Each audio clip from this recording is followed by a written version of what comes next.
Japan में एक बहुत ही प्रसिद्ध बौद्ध सन्यासी हुए जिनका नाम था रिझाई।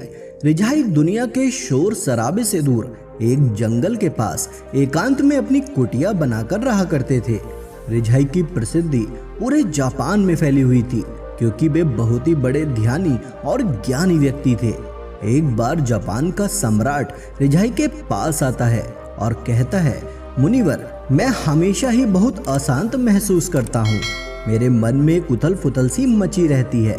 हालांकि मेरे पास बहुत सारा धन और बहुत सारी सुख सुविधाएं हैं जिनके लोग सिर्फ सपने देखते हैं, फिर आखिर क्यों मेरे अंदर इतनी अशांति और व्याकुलता है। रिझाई ने कहा, इसका जवाब आप खुद जानते हैं, बस आपने कभी खोजा नहीं। क्या आप मेरे कहने से एक प्रयोग करेंगे जिसके बाद आपके जीवन में किसी भी प्रकार की कोई भी अशांति और व्याकुलता नहीं बचेगी। यह सुन सम्राट उत्साहित हो गया और बोला, बताइए मुनिवर, क्या करना पड़ेगा मुझे। रिझाई ने कहा, आपको अगले 10 दिनों तक इसी आश्रम में एक साधारण आदमी का जीवन जीना होगा और इन 10 दिनों में आप जितना हो सके उतना कम बोलेंगे और हमेशा ही अकेले एकांत में बैठे रहेंगे। सम्राट रिझाई की बात से सहमत हो गया।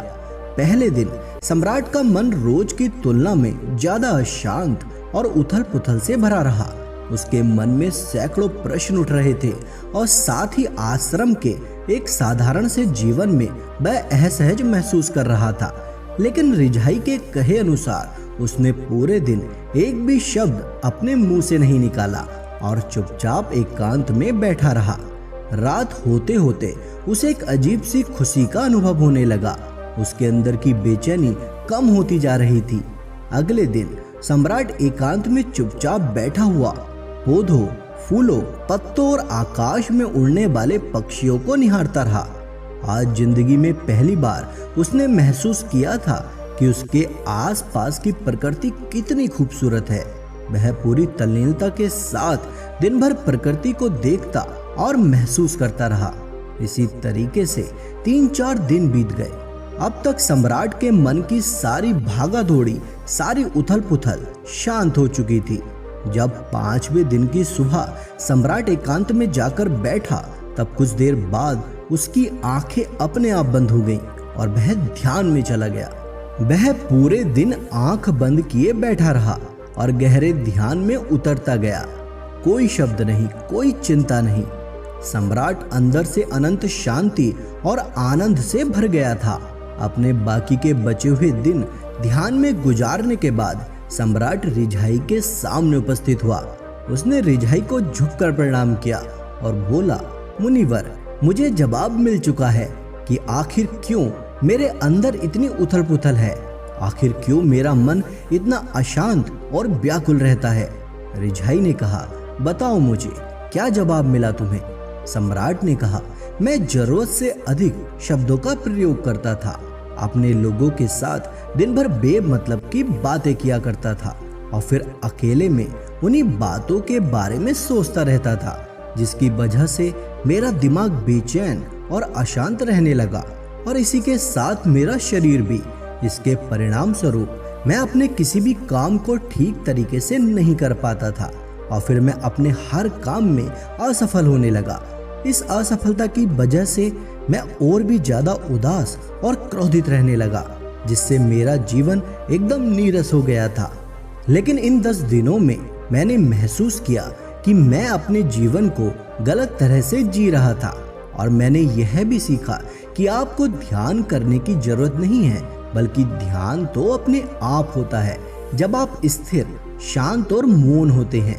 पिछले कुछ दिनों के ध्यान के दौरान एक चीज जो मैंने सबसे पहले सीखी है वो ये है कि किसी भी इंसान के जीवन की सबसे महत्वपूर्ण घटना उसको खुद को जानना है। यह सुन रिझाई ने कहा, केवल आप ही नहीं बल्कि दुनिया के ज्यादातर लोग जरूरत से अधिक बोलते हैं और न चाहते हुए भी अपना जीवन बर्बाद कर लेते हैं। गौतम बुद्ध अक्सर अपने शिष्यों से कहा करते थे कि दुनिया की सबसे तेज छुरी हमारी जुबान है, जो कि बिना किसी खून खराबे के लोगों को मार देती है। हमारी भाषा और शब्द हमारे हथियार भी हैं और हमारी कमजोरी भी। अगर सही सोच के साथ सही समय पर सही शब्दों का उपयोग किया जाए तो यह इंसान को सफल बना देता है। लेकिन अगर शब्दों का यही खेल उल्टा हो जाए तो यह इंसान के जीवन को नरक भी बना देता है।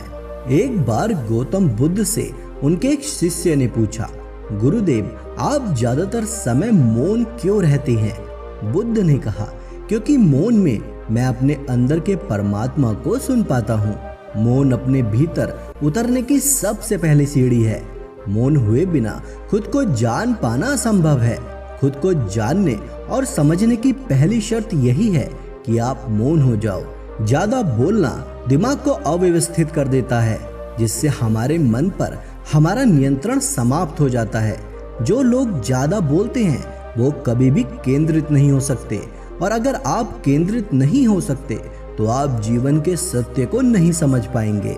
इसके बाद रिझाई ने अपनी बात समाप्त की और सम्राट अपने महल वापस चला गया। दोस्तों, आपने भी कई बार ध्यान दिया होगा कि जो लोग ज्यादा बोलते हैं वो अक्सर लोगों के बीच हंसी का पात्र बन जाते हैं, और जो कम बोलते हैं वो अपने शब्दों पर अडिग रहते हैं। लोग उनका सम्मान भी करते हैं और उनकी बातों का भरोसा भी। जो ज्यादा बोलते हैं वो अपने विचारों के भी पक्के नहीं होते। उनका दिमाग अस्थिर होता है, और एक अस्थिर दिमाग वाला इंसान किसी भी काम में सफल नहीं हो सकता। अगर एक इंसान ये जानता है कि उसे कब, कहां और किस बारे में बात करनी है तो ऐसे इंसान का व्यक्तित्व बहुत ही आकर्षक बन जाता है और वो जो भी करता है उसमें सफल होता है। दोस्तों, अगर हम महान और सफल लोगों के व्यक्तित्व को थोड़ा गहराई से देखें तो पाएंगे कि ऐसे लोग जितना हो सके उतने कम शब्दों में अपनी बात समाप्त कर देते हैं और चीजों के बारे में बड़ी गहराई से सोचते हैं। जो ज्यादा बोलते हैं वो अक्सर झूठ भी बोलते हैं और लोगों की बुराइयां करते हैं। इसी कारण इनके अपने लोग भी इन्हें पसंद नहीं करते और इनसे बचने की कोशिश करते हैं। हमारे भारतीय उपनिषदों में भी कहा गया है कि हमारे शब्द वास्तविक ब्रह्म शक्ति है। यहाँ ब्रह्म शक्ति से मतलब हमारी आंतरिक जीवन शक्ति से है। ब्रह्मा का अर्थ है ज्ञान। मौन से धैर्य आता है, धैर्य से ध्यान, और ध्यान से हम अपने जीवन के प्रति जागरूक हो जाते हैं। इसीलिए अगर हम ज्यादा बोलते हैं तो हम मौन को खो देते हैं, जो कि हमारे शांत और स्थिर जीवन का पहला आधार है। तो चलिए दोस्तों, आज से कुछ दिनों के लिए हम भी केवल जरूरत की बात ही करेंगे और अपनी बातों को बहुत ही कम शब्दों में समाप्त करने का प्रयास करेंगे। साथ ही अपने जीवन में भी मौन को स्थान देंगे, और अगर हो सके तो दिन में कुछ समय के लिए एकांत में मौन होकर बैठने की भी कोशिश करेंगे। मुझे पूरा भरोसा है कि इससे हमारे जीवन में सकारात्मक बदलाव जरूर आएगा, और हो सकता है कि आप में से कुछ लोग उस सम्राट की तरह खुद को दोबारा से खोज ले। दोस्तों, उम्मीद है आपको आज की ये मोटिवेशनल स्टोरी पसंद आई होगी। अगर आज की ये वीडियो आपको पसंद आई हो तो इसे ज़्यादा से ज़्यादा लाइक करें, शेयर करें। साथ ही अगर आप हमारे चैनल पर नए हैं तो चैनल को सब्सक्राइब करना बिल्कुल ना भूलें। अपना कीमती समय हमें देने के लिए आपका धन्यवाद।